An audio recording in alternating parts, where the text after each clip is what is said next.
বিয়েবাড়িতে বরের প্লেট সাজাতে চাইলে এমন একটা পাখি পিঠা রেসিপি তৈরি করতে পারেন, যেটা দেখলে সবাই অবাক হয়ে যাবে।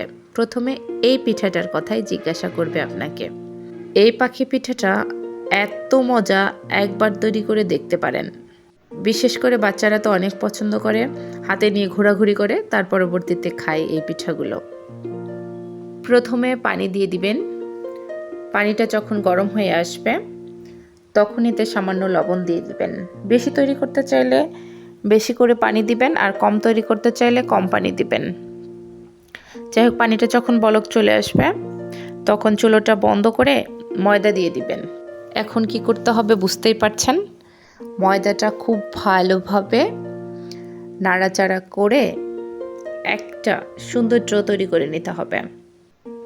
ডোটা খুব ভালোভাবে মুথে নিতে হবে। ডো যত ভালো হবে পিঠাটা দেখতে তত সুন্দর হবে।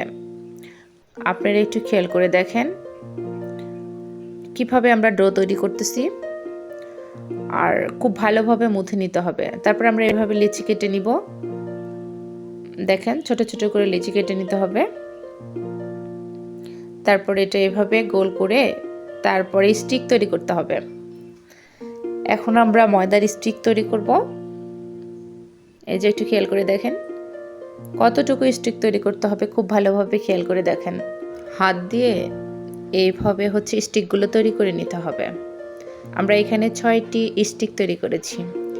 আমাদের 3টা পাখি পিঠা হবে, তো একটা পাখি পিঠার জন্য 2টো করে স্টিক লাগবে। ওই জন্য আমরা 6টা স্টিক তৈরি করেছি। আর স্টিকগুলোর মাপ আপনারা একটু খেয়াল করে দেখেন, আর একবার বানালেই আপনাদের আইডিয়া হয়ে যাবে যে আসলে কিভাবে বানাতে হবে। এবার এই পাখিগুলো আকৃতি দিব কিভাবে একটু খেয়াল করে দেখেন।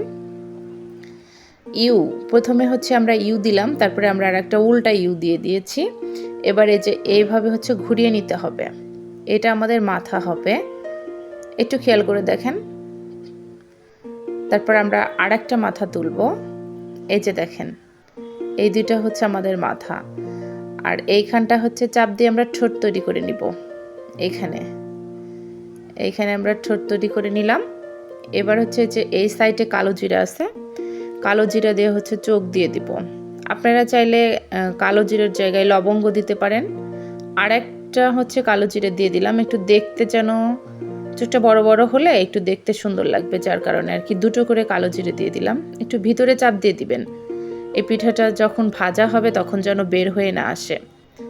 সম্পূর্ণ ভাজা শেষে যেন একদম সুন্দর লাগে পাখিটা দেখতে, যার কারণে একটু চাপ দিয়ে দিবেন।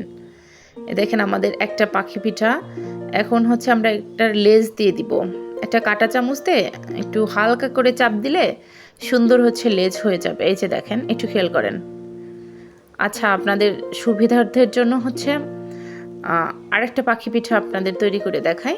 এই যে দেখেন, এই দিকে আমরা ইউ বানালাম, কিন্তু তারপরে আর একটা উল্টা ইউ দেওয়ার পর এই যে এই সাইড দিয়ে ভাঁজ দিয়ে দিতে হবে। এই যে দেখেন, এই যে মাথাটা, এই যে মাথা দেখছেন, এইখানটায় আমরা এখন ইয়া দিব, ঠোঁট দিব।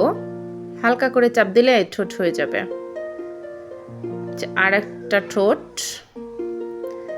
এখন চোখ দিব আমরা। এই যে কালো জিরা দিয়ে একটু চাপ দিয়ে ভিতরে দিয়ে দিন, না হলে কিন্তু এই পিঠাটা যখন তেলে ভাজি করা হবে তখন কিন্তু উঠে যাবে। এই যে দেখেন, আমাদের চোখ দেওয়া শেষ। এবার আমরা লেজ দিব।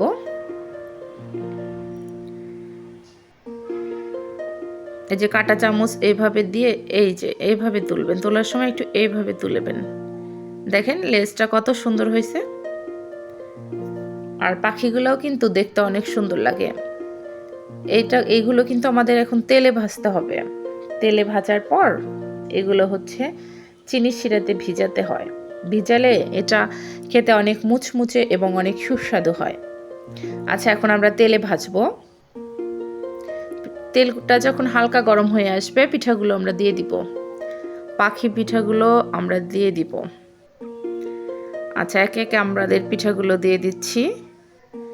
এবার এই পিঠাগুলো উল্টে পাল্টে ভেজে নিতে হবে। অবশ্যই ডুবো তেলে ভাজবেন, আর তেল যদি কম থাকে তাহলে সেই ক্ষেত্রে এইভাবে ভাজবেন। আসলে আমরা অল্প করে পাখি পিঠা তৈরি করতেছি, তো ওই জন্য হচ্ছে বেশি তেল ব্যবহার করতেছি না। আর যেহেতু এখন ভিডিওর জন্য তৈরি করতেছি, বিয়েতেও তো আর দিব না, তো তেলগুলো আমাদের অপচয় হয়ে যাবে, যার কারণে আমরা অল্প তেলে ভাজতেছি। একটু উল্টে পাল্টে ভেজে নেবেন। ভেজে নেওয়ার পর শিরাতে ভিজালেই অনেক সুন্দর একটা রেসিপি হয়ে যাবে। আর সবাই দেখলে সত্যি অনেক অবাক হয়ে যাবে।